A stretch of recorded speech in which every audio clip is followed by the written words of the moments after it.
The sky above Germany was a pale sheet of winter steel, streaked with long white trails from hundreds of American bombers pushing east in perfect formation.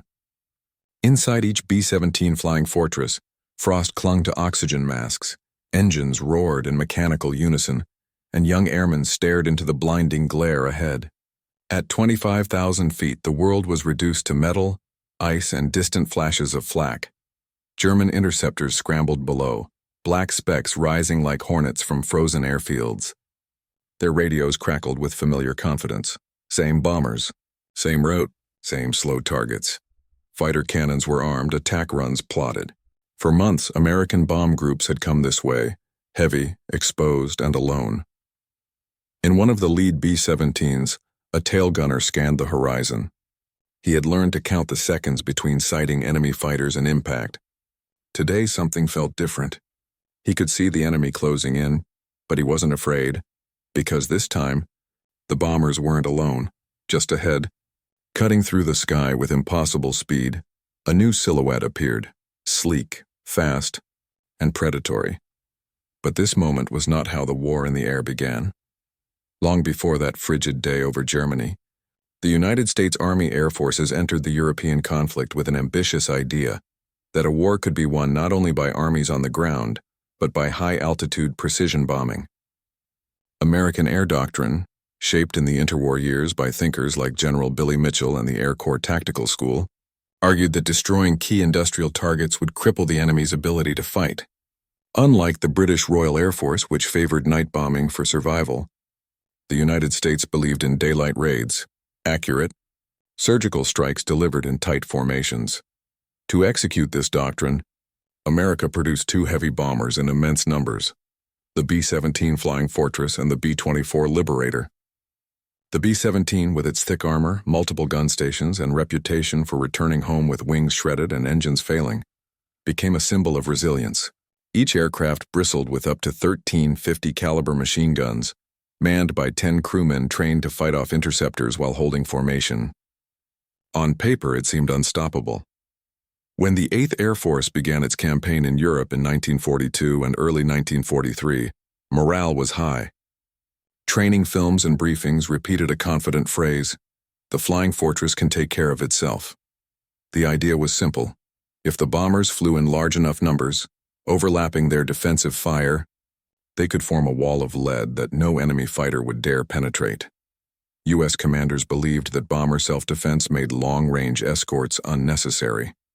Across the Channel, Luftwaffe pilots viewed these first American arrivals with a mix of curiosity and sarcasm. The Germans had grown accustomed to the RAF's night bombers, slower and vulnerable, but the American formations were something else. Disciplined, bright in the daylight, flying high and tight, trusting in doctrine. Still, the Luftwaffe was confident. Their fighter force, equipped with agile Messerschmitt Bf-109s and later the more heavily armed Focke-Wulf FW-190s, had years of combat experience over France, Britain, and Russia. They had faced Spitfires, Hurricanes, Yaks. They were not afraid of lumbering bombers. The first major raids seemed to validate both sides' expectations. In late 1942, American bombers struck targets in France and the Low Countries. German interceptors attacked, but losses were moderate. Bomber crews returned with damage but celebrated their survival. In mess halls across English air bases, the phrase "tough old bird" became common whenever a battered B-17 landed on two engines. Confidence soared. The American public read newspaper headlines praising the Flying Fortress. Politicians pointed to the bombers as proof of American engineering power. Even some Luftwaffe officers admitted privately that the design was impressive. Yet beneath the surface of early success lay a dangerous assumption that the bomber alone could dominate the sky. As 1943 began, mission depth increased.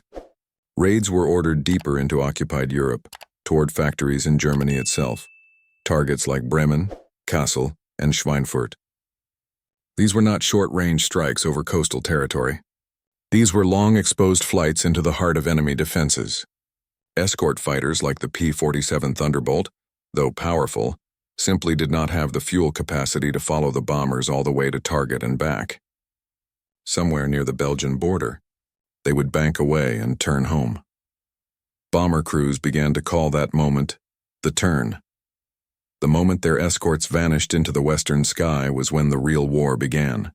Isolated, engines droning, guns scanning the horizon for the inevitable black dots rising to meet them.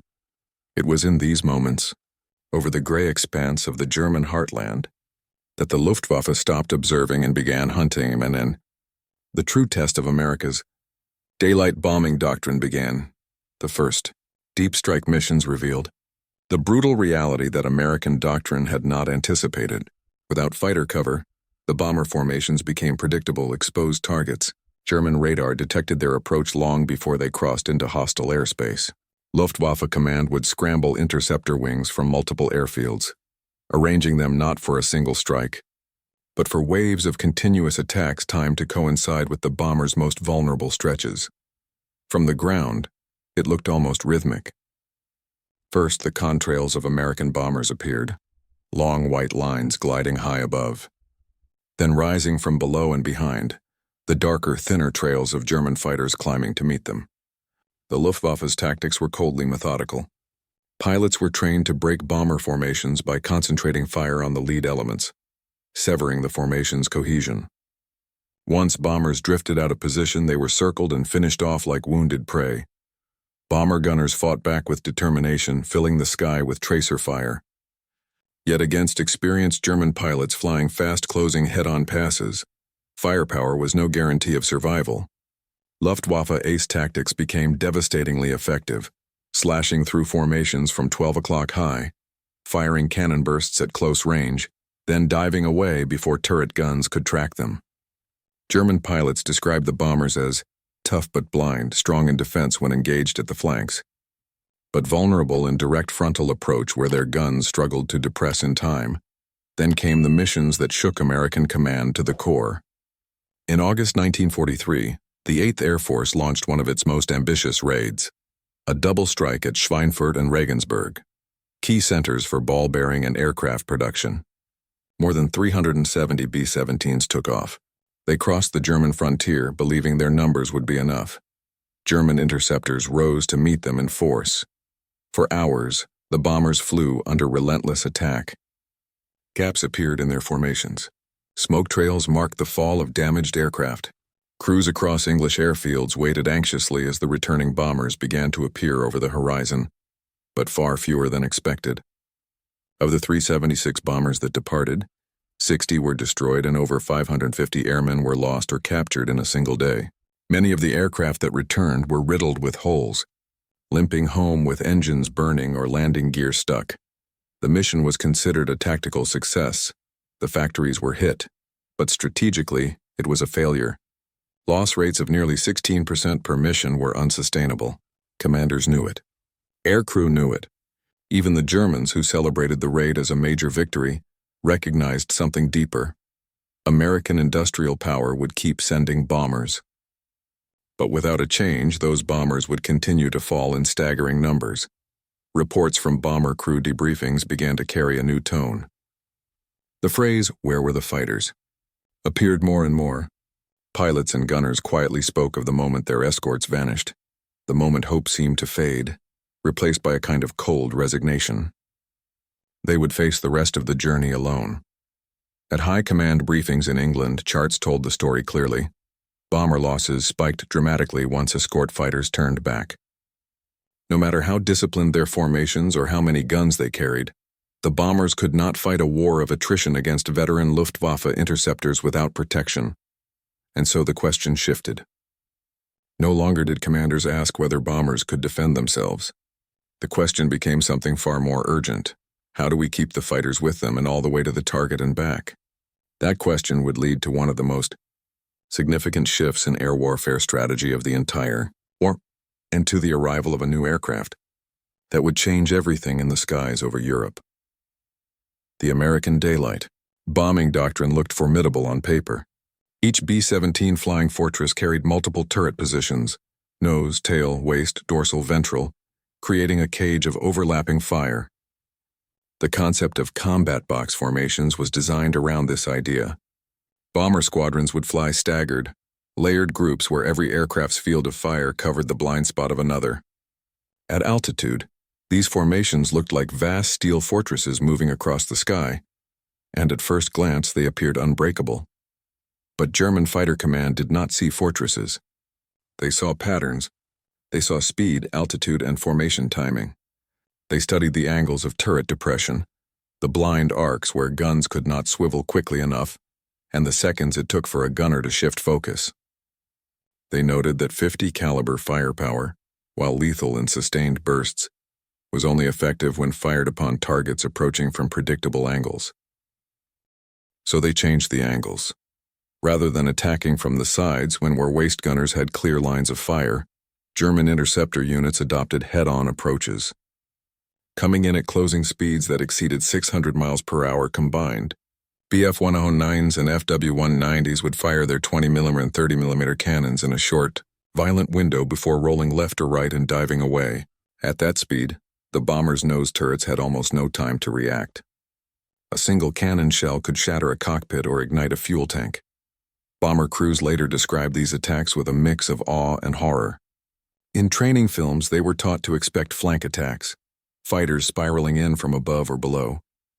But nothing prepared them for the sight of German fighters coming straight at them, guns blazing, passing so close they could see the enemy pilot's goggles for a split second before the aircraft vanished in a blur. Formation discipline was meant to counter fear. Every bomber crew was trained to maintain position no matter what happened to the aircraft beside them. But this discipline came at a cost. Damaged bombers, engines stuttering, could not fall back or evade without risking the entire formation's integrity. Those who broke formation often died alone. Those who stayed became part of a wall of predictable targets, a wall that German pilots learned to punch through again and again. Meanwhile, the U.S. Escort fighters, the P-47 Thunderbolt and P-38 Lightning, faced their own tactical limitations. The P-47 was rugged and heavily armed, but it had limited range. With external drop tanks, it could extend deeper into Europe, but not nearly far enough to follow the bombers to strategic targets like Berlin or Leipzig. The P-38, with twin engines and long wings, had better range but struggled in high-altitude combat against German fighters optimized for performance in those conditions. Pilots reported compressibility issues in steep dives and engine failures in cold temperatures at altitude. As a result, American escorts could only protect bombers for a fraction of the mission. Once fuel levels reached critical return thresholds, fighter squadrons were ordered to turn back. Pilots often described the emotional weight of that moment, looking down through their canopies at bomber formations continuing eastward, knowing those crews would soon face the Luftwaffe alone. German ground observers began to note this moment too. Reports timed the appearance and disappearance of American escort fighters with accuracy. Luftwaffe radio operators documented it in simple terms. At 10:42 hours, enemy fighters turned west. Bombers continue alone. That brief line became a signal. Airfields scrambled fighters. German pilots took off, climbed, and aligned their approach routes, knowing the bombers were now exposed. In many ways, the battle for the skies over Europe during this phase was not about firepower or bravery. Both sides had plenty of that. It was about endurance, the endurance of fuel, endurance of aircraft range, endurance of doctrine. And for all its firepower and engineering brilliance, the American bomber strategy had a time limit. The Luftwaffe knew it. The bomber crews felt it. Every man aboard a B-17 understood one thing with chilling clarity. Survival depended not on the guns they carried, but on whether someone would still be flying beside them when the enemy arrived. Before every mission, bomber crews gathered in briefing rooms across airfields in England. The maps were always the same. A red line cutting eastward across the English Channel, over occupied territory, straight into the industrial heart of Germany. Commanders spoke in calm voices, pointing to enemy flak zones and expected fighter interception points. But there was always a moment, quiet and unspoken, that every man in the room felt. The point marked where escort fighters would turn back. Veteran airmen referred to it with a mix of dark humor and cold truth. The Lonely Mile. It was the stretch of sky where the bombers would be beyond help, where no American P-47 or P-38 could follow. Crews joked about it in mess halls, but in the air when that moment arrived and the silver shapes of their escorts banked away, the humor vanished. Waist gunners watched the departing fighters disappear into the bright western sky. And even amid the thunder of engines, there was a hush, a silence filled only by the knowledge that the real fight had not yet begun. For the German pilots waiting below, this moment was equally significant, but for entirely different reasons. Luftwaffe command briefings were delivered with confidence. Pilots were told that American heavy bombers were large, slow, and predictable. They were instructed to exploit fear, to make the bomber crews feel hunted. Many German pilots believed their role was not just to shoot down aircraft, but to break morale, and they nearly succeeded.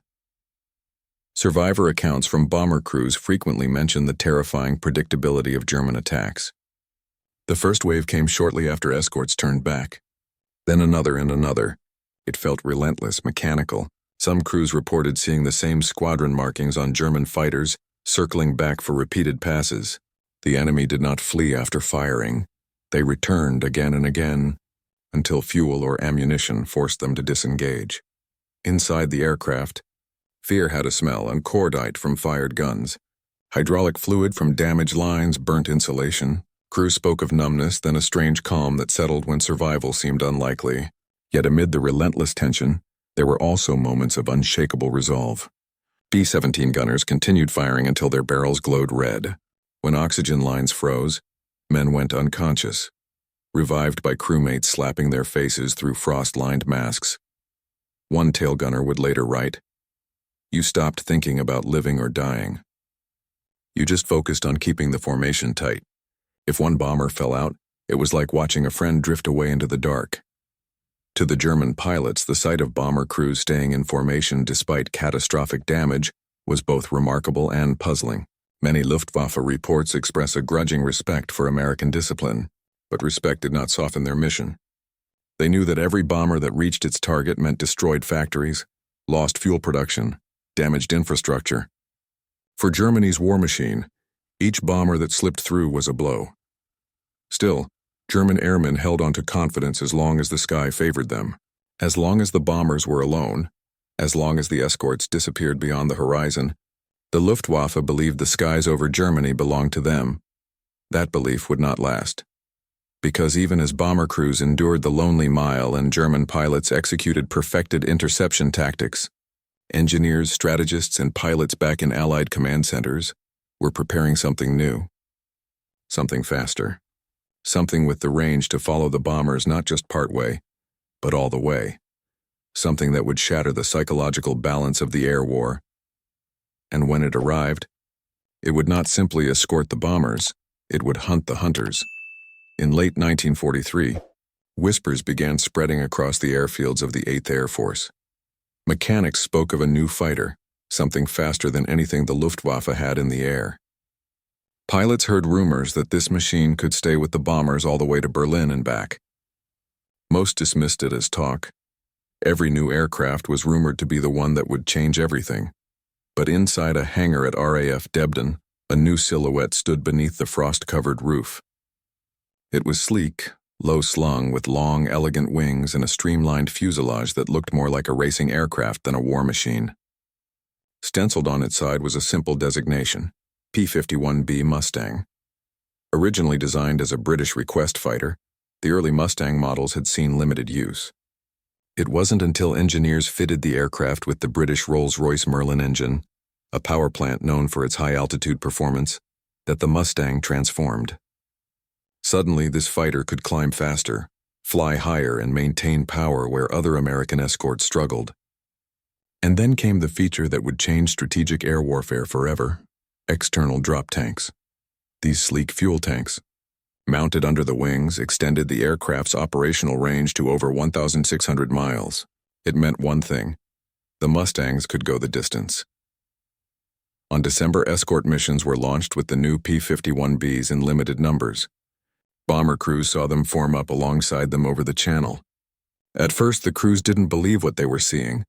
They expected the P-51s to break away early, like the Thunderbolts and Lightnings before them. But as the mission pushed deeper, crossing into the dreaded interception corridors over Germany, the Mustangs did not turn back. A radio transmission crackled between bomber and fighter channels, a moment recorded in later accounts. Red leader to bomber group. Stay tight. We're with you all the way. In that brief moment, something shifted in the hearts of bomber crews. They watched the Mustangs dart ahead, taking high cover positions above the formation. These fighters didn't fly in tight protective circles like previous escorts. Instead, they pushed out, aggressive, predatory, scanning for enemy fighters before they could strike. Far below, Luftwaffe radar stations picked up the incoming formations just as they had hundreds of times before. Interceptor units were scrambled, climbing to meet the bombers. German pilots tightened their gloves, confident in familiar tactics. But as they approached firing range, something was wrong. The bombers were no longer alone. Mustangs flying ahead of the formation dove with lethal precision. They didn't wait to respond, and they initiated the hunt. American pilots, finally unleashed from escort limitation tactics, began engaging German fighters before they could coordinate an attack run. Squadron records note the confusion in German radio traffic. One pilot reportedly shouted, "Achtung, neue Jäger. Sie greifen uns an. Attention. New fighters! They are attacking us." For the first time, the daylight bombing campaign felt different. The Mustangs weren't just defenders, and they were interceptors in their own right, turning the hunter into the hunted. Bombers' crews watched with disbelief as P-51s chased Bf-109s in long, spiraling dives. From that day forward, German pilots would describe a new fear: the long-winged American fighter that stayed in the sun, waiting. The war in the air had reached its turning point, and it was only beginning to reveal its full consequences. By early 1944, the Mustang was no longer a rumor. It was a presence. Luftwaffe pilots, once confident in their hit-and-run tactics, began noticing something unsettling in their engagements. The P-51s did not break away. They did not disengage after a single burst. They pursued relentlessly, even into German-controlled airspace. This was new. This was terrifying. Over the radio, bomber crews began repeating a phrase that spread from formation to formation like a mantra. "If you see the Mustangs, you're going home." The first deep strike. Berlin, March 4, 1944. The 8th Air Force initiated Mission 250, the first American bombing raid deep into the heart of the Reich, Berlin. The Germans believed Berlin was untouchable by daylight. They prepared their fighters for the usual pattern: wait for the escorts to turn back, then tear the bomber formations apart. As the bombers crossed deep into German territory, radar stations picked up the familiar formation. Luftwaffe command ordered their interceptors to take altitude and prepare to strike. The clock was ticking. They expected the escorts to turn back at any moment. But when the German fighters formed their attack run, they saw something that sent a shockwave through the Luftwaffe command network. Silver shapes still flying high above the bombers. Escort fighters still present over Berlin. Repeat, escorts have reached Berlin. That transmission, recorded in German intercept logs, marked one of the most significant psychological blows of the air war. The Reich capital, once considered beyond the reach of American fighter cover, was now within the Mustangs' killing range. Unleashed from defense, the Free Hunt Order. Then came the order that changed everything. General James Doolittle, now in charge of the 8th Air Force, issued a directive that broke with every previous escort doctrine. Fighters are no longer tied to the bombers. Engage and destroy the Luftwaffe in the air, wherever you find it. No longer shackled to tight escort formations, P-51 pilots now had one mission: seek out and annihilate German fighters before they could even threaten the bombers. This was called Freie Jagd. Free hunt. The Mustangs flew ahead of the bomber streams, roving in packs, waiting in the high sun. German squadrons climbing to intercept suddenly found themselves ambushed before they could form attack patterns. Luftwaffe veterans described it as being hunted inside our own airspace. The Luftwaffe's breaking point between January and April 1944, the Luftwaffe lost more fighter pilots than in the entire previous year combined. Many were not just shot down. They were chased, forced into low-altitude dogfights where fuel was scarce and escape routes limited. Mustang squadrons began targeting German airfields during landing patterns, striking at the Luftwaffe when it was most vulnerable. German ground crews described the sound of P-51 engines overhead as the sound of a closing trap. Veteran Luftwaffe ace Adolf Galland would later admit. The Mustang was the best Allied fighter of the war. It could escort the bombers very deep, too deep. It broke our defense. The shift in the sky from that moment on, the air war over Europe was no longer about bombing accuracy or escort timing. It was about air domination. And the Mustangs made that domination possible. Bombers, once shredded in isolated corridors of friendly fire, now flew with confidence. They carved through German airspace not as prey, but as part of a new aerial machine, a combined force where the Mustangs flew not as bodyguards, but as predators. One bomber gunner wrote in his diary after returning from Berlin. We saw them dive ahead of us, not defensive, but hunting. It felt like we weren't just surviving anymore, we were winning. The Luftwaffe, strangled by fuel shortages, overwhelmed by attrition, and constantly harassed by Mustang patrols, began to withdraw from daylight engagements. The skies, once a battleground of parity, had become American territory. By April 1944, the pattern was set, and it was devastating. Every time the 8th Air Force launched a major bombing raid, the Luftwaffe scrambled to intercept. But instead of finding exposed bomber streams as before, they found waiting Mustangs. The skies above Germany had become a layered trap. P-51s flew 3 levels of interception. High cover, Mustang squadrons above bomber altitude, diving into German formations as they climbed. Close escort. Fighters weaving between bomber boxes, ready to break off and attack any incoming threat. Free hunters, independent units detached entirely from bomber formations, sweeping German airspace, stalking airfields, and ambushing reinforcements. This new aggressive doctrine was more than just an escort mission, it was air superiority turned into an offensive weapon. Big week. The Luftwaffe bleeds in. February 1944, the U.S. launched Operation Argument. Known by bomber crews as Big Week. The objective, destroy the German aircraft industry and force the Luftwaffe into a fight it could not afford. For 6 straight days, American bombers hit factories in Leipzig, Regensburg, Schweinfurt, Gotha, and Augsburg. Each raid was covered by deep Mustang escort. And just as planned, the Luftwaffe rose to defend. What happened next was not a duel. It was systematic destruction. German pilots, many fresh from training schools after months of attrition, took off with minimal flight hours. They climbed to intercept, and were attacked before they could even reach formation altitude. Veterans tried to reorganize, but the Mustang free hunters cut their reinforcement lines, shooting down stragglers and crippling squadron cohesion. In just 1 week, the Luftwaffe lost over 500 aircraft and, far more devastatingly, nearly 100 of its irreplaceable veteran pilots. Factories could produce planes. Germany could no longer produce experience. The German command realizes the truth. Luftwaffe High Command reviewed combat reports from Big Week in Berlin. What they found was alarming. Their intercept formations were no longer engaging bombers effectively because the Mustangs were intercepting the interceptors. This was a new dimension of warfare, strategic fighter dominance. One German squadron leader wrote in his after-action report, "We rose to attack the bombers, but they did not fear us. Their fighters did not escort, they stalked. The sky belonged to them." Luftwaffe Command, once dismissive of the American strategy as wasteful, now issued emergency directives. Avoid direct engagement with long-range American escorts unless tactical advantage is guaranteed. In other words, do not fight unless you can win. But there was no longer a way to win. Mustangs at the runways, no safe haven by mid-1944. The Luftwaffe's nightmare escalated further.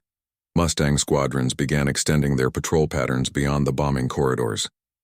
They flew towards enemy airfields waiting for German aircraft to land low on fuel. As fighters lined up for landing, Mustangs dove at high speed, strafing runways, destroying parked aircraft, fuel depots, and maintenance hangars. This was unheard of early in the war. The Luftwaffe was not used to being hunted on the ground. German ground crews described the eerie sound of the P-51's engine approaching during landing operations. "We heard the whistle before we saw them. Then fire, always fire."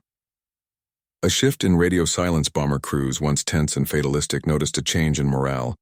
Radio chatter evolved. Early in the war, a bomber crew's greatest fear was hearing, "Fighters inbound, no escort."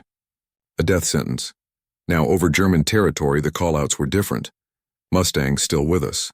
Stay tight. Keep formation. We are covered. This shift in mindset was more powerful than armor plating or gun turrets. It was psychological air superiority. For the first time, American bomber crews believed they could reach their targets and return. The moment the Luftwaffe could not replace on paper, the Luftwaffe continued to field hundreds of fighters through 1944. Factories still produced Bf-109s and Fw-190s. But inside German command reports, a different truth was acknowledged. Aircraft we can build. Pilots we cannot. Pilot training hours had dropped from over 250 hours in 1940 to less than 110 hours by mid-1944. Replacement. Pilots were sent into combat with just a fraction of flight experience. Many never returned. From their first engagement, the Luftwaffe was now a force of machines without masters, and the Mustangs ensured every mistake was fatal. By late summer 1944, something strange happened in the skies above Germany. Silence. Bombing formations that once braced for impact over the Rhine and Ruhr now reported long stretches with no enemy fighters in sight. Instead of frantic evasive maneuvers, bomber crews watched the contrails of P-51 formations gliding with them. Calm, unchallenged, sovereign. This was not because Germany had run out of aircraft entirely. Luftwaffe air bases still held fighters. Aircraft factories, though bombed repeatedly, were still producing frames. But the German command, now painfully aware of the cost of every sortie, had adopted a new survival directive. Preserve aircraft for homeland defense only. Avoid interception unless target is of highest strategic priority. The Luftwaffe was no longer an offensive force. It had become a reactive, cornered guardian, striking only when absolutely necessary, and even then, often too late. The strategic impact. American bombers became a war machine of certainty before P-51 Escorts. Every mission carried a silent, grim calculation. Will we make it back? Losses of 8 to 10% per raid meant bomber groups could be wiped out in just a few missions. Escort fighters like the P-47 Thunderbolt had range limitations. They could only accompany bombers partway before turning back. But with the Mustang, range exceeding 1,600 kilometers with drop tanks, bomber crews now flew under continuous protection, from England to Berlin and back. Loss rates dropped below 2%. This wasn't just a tactical improvement. It was industrial warfare gaining unstoppable momentum. Fewer bomber losses meant more experienced crews survived. Increasing mission efficiency, target accuracy improved. As bombers no longer needed to break formation under attack, repeat raids became possible, hitting the same target weeks apart until total destruction was ensured. German industry had no time to recover, no pause to rebuild. The United States had achieved what many pre-war strategists considered impossible: sustained, precise strategic bombing deep into enemy territory without air superiority being contested. The German industrial heartland begins to collapse. Cities like Leipzig, Schweinfurt, and Essen, once protected by layers of flak batteries and fighter interceptors, now lay exposed. American bombers switched from single devastating blows to systematic grinding. Campaign's ball-bearing plants in Schweinfurt were hit 4 times in 2 months. Synthetic fuel refineries, the lifeblood of the Panzer divisions, were bombed until output dropped by over 70%. Railway junctions critical for Eastern Front logistics were reduced to twisted metal. Without fuel, German tanks could not move. Without ball bearings, artillery and aircraft production slowed to a crawl. The P-51 was not just destroying planes, it was disabling the arteries of an entire war machine. Luftwaffe aces, legends falling. One by one, Germany still had elite pilots, names spoken with reverence among Allied air commanders. Adolf Galland, Walter Nowotny, Johannes Steinhoff. But these were exceptions. For every surviving ace, dozens of inexperienced pilots were thrown into battle with minimal training. Mustang pilots quickly learned to identify such novices by their flight patterns: late climbs, slow turns, hesitation before engaging. They were easy prey. Pilots like Chuck Yeager, Bud Anderson, and George Preddy, now legends themselves, would later describe the grim efficiency of those engagements. It was not a duel. It was a job. The Luftwaffe still had aircraft. It still had runways. But it no longer had time, and time was the one strategic resource America had in abundance. From this point onward, the air war was decided. German command knew it. American crews could feel it. And the ground war, still raging in Normandy, Italy, and the Eastern Front, was about to feel the consequences of a silent Luftwaffe.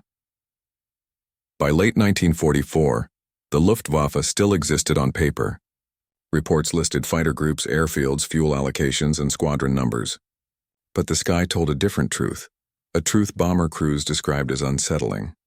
Germany's once feared fighters were simply not there anymore. What had begun as a duel for dominance ended as a one-sided occupation of the air. Ground forces. Notice the change when American forces advanced through Normandy, then into France and Belgium. They expected fierce Luftwaffe resistance. Instead, field reports from U.S. infantry divisions repeatedly described the same phenomenon: Mustangs overhead. No enemy aircraft sighted. This was more than relief. It changed how ground combat was fought. Tank columns moved without fear of air ambush. Supply convoys rolled in daylight. Something unimaginable in North Africa or Italy just a year before. Forward observers requested airstrikes freely, knowing friendly air cover was guaranteed. To German infantry and panzer crews, the constant drone of P-51 engines brought a new kind of fear. Not of death from above, but of helplessness. Looking up brought no reassurance, no silhouette of friendly wings, only the sharp outline of a single-seat American fighter gliding with predatory calm. Fuel. The invisible victim of the Mustang strategists often refer to fuel shortages as the final break in German military capability. But what caused those shortages was not just refinery bombings. It was the P-51's ability to make every supply route, every repair effort, every fuel convoy a potential target. Synthetic fuel plants in Leuna, Ludwigshafen, and Politz were hit repeatedly. Train convoys carrying refined fuel were strafed by Mustang roving hunter groups. Repair crews working on damaged facilities reported P-51 patrols circling for hours, waiting for any sign of movement to open fire. The result? German armored divisions received just 10–20% of their required fuel supply by late 1944. Tigers and Panthers, engineering marvels on paper, became static bunkers abandoned on roadsides because they could not move. The Mustang was not just an escort fighter anymore, it had become the aerial embargo of an entire nation. Psychological. Warfare in the skies. German pilots who survived early war engagements recalled a time when they hunted bombers with confidence, diving through defensive fire to claim victories. But in 1944, a new tone filled Luftwaffe logs: avoidance, caution, resignation. Enemy fighters dominate every altitude. Interception is impossible without loss. Recommend holding position. Luftwaffe Squadron Dispatch. October 1944. This was not the language of a fighting air force. This was the language of acceptance. American bomber crews described it in equally stark terms. There was a time when we braced for fighters. Now hours pass in formation, and not a single German wing appears. The absence of an enemy became more powerful than their presence had ever been. Berlin, January 1945. The final symbol in one of the last large-scale bombing raids over Berlin. Over 400 American bombers crossed German airspace with nearly 900 escort fighters, the majority of them Mustangs. Only a handful of German fighters rose to challenge them. They were shot down in minutes. The raid continued uninterrupted. Berlin burned under waves of bombs, and not a single bomber group reported sustained Luftwaffe engagement. The sky over the German capital, once the heart of European air doctrine, was firmly American territory. And from that moment on, every German soldier on the ground knew the air war was over. There would be no Luftwaffe coming to stop the advance. No roar of friendly engines. Only silence, followed by the distant growl of P-51s. The skies were decided. The factories were burning. The Luftwaffe was finished. What remained was understanding what this shift meant for the course of the entire war, and for the future of air power itself. In the final months of the war, the outcome on the ground was clear, but it had been decided long before Allied tanks crossed the Rhine. The moment P-51 Mustangs claimed the skies, Germany lost the ability to fight a modern war. The Luftwaffe had once been the pride of Europe, a symbol of precision, speed, and tactical genius. Its early victories in Poland, France, and the Mediterranean had shaped global air doctrine. But by 1944, that legacy had been erased by a single principle America executed with relentless clarity. Air power is not won by bravery alone. It is won by range, endurance, and industrial persistence. The P-51 was not just a fighter. It was a declaration of strategic will, a machine designed not just to kill enemy aircraft but to occupy airspace, deny mobility, and erase the enemy's ability to choose when and where to fight. Once, German pilots laughed at American bomber strategy, calling it crude, clumsy, naive. By war's end, no one was laughing. The Mustangs flew in quiet formation over a defeated air force, their presence a reminder of a transformation in warfare. Victory would belong not to the pilot who fought the hardest, but to the nation that could stay in the sky the longest. From that point forward, every modern air force would study the lesson written in contrails over Germany. He who controls the air does not just win battles, he prevents the enemy from fighting at all. And high above the ruined factories, the shattered runways and the silent Luftwaffe hangars, the Mustang kept flying, not as a weapon of war anymore, but as a symbol that the age of American air dominance had begun.